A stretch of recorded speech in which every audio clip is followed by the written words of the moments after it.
Ua whaamaonia mai ele ofisa tu tonu Leoleo I Wellington I New Sila. E Leai ni Leoleo mai New Sila o loo ngā lulue ma Leoleo Samoa. I le Suesue no le tangi le taitai le vaenga whaupufai. A le whatuatua I le atua Samoa ua tasi. Ia la Auiliiliga mali atua le watea pola Teiva Schmidt. E whaasanga I le taitai o le tua ngai. Tuila e pasa I le mali e lenga oi. Whapea le whailau tusi le vaenga ia le ala I le pule rimoni a yafi. O le komisino Leoleo ia au pa aulongo I tino Filipo. Na ia sau noi tu stala I na mai ale whanotanga le palemene I le aso 2 Januari. O lo o ia I Leoleo New Sila o lo lato ngā lulu e whaatasi mo le Suesue no le mata upu. Na ia tu e whaamaunia fo I le atulanga I seisi tala no ngā matu stala I le aso 25 Januari. Ina wa mai ale loto e amata inga luenga le matanga luenga o whaamasinonga. Peitai o le aso 12 Januari na maui e le tala mua mire se whaamauninga.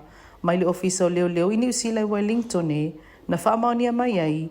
E Leai se talo sanga o taunu uato le matanga luenga o Leoleo Samoa. Mo se sosoania Leoleo New Sila. Ma whaamanino mai ei fo I ele Suesue na Leoleo New Sila ni mata upu whapea. E peona ta ua le komisino Leoleo Samoa. O le tala noanga le autus tala mar komisina le aso 2 Januari. Na ia whaamaunia I olo o iai le tangia la auli. Matupu la mati se kuini.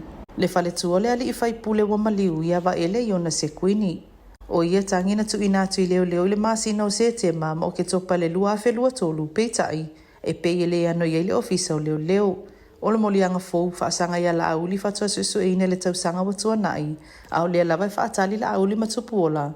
Po fea wo o ia la tangi. Wa atoa le vai aso ele imau mai se tali mai a awa pa au.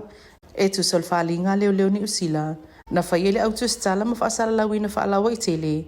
Whapeolo o la tau ngā lulue ma Leoleo New Sila. Ile Suesue no tangi la auli. Matupu ola mati se kuini.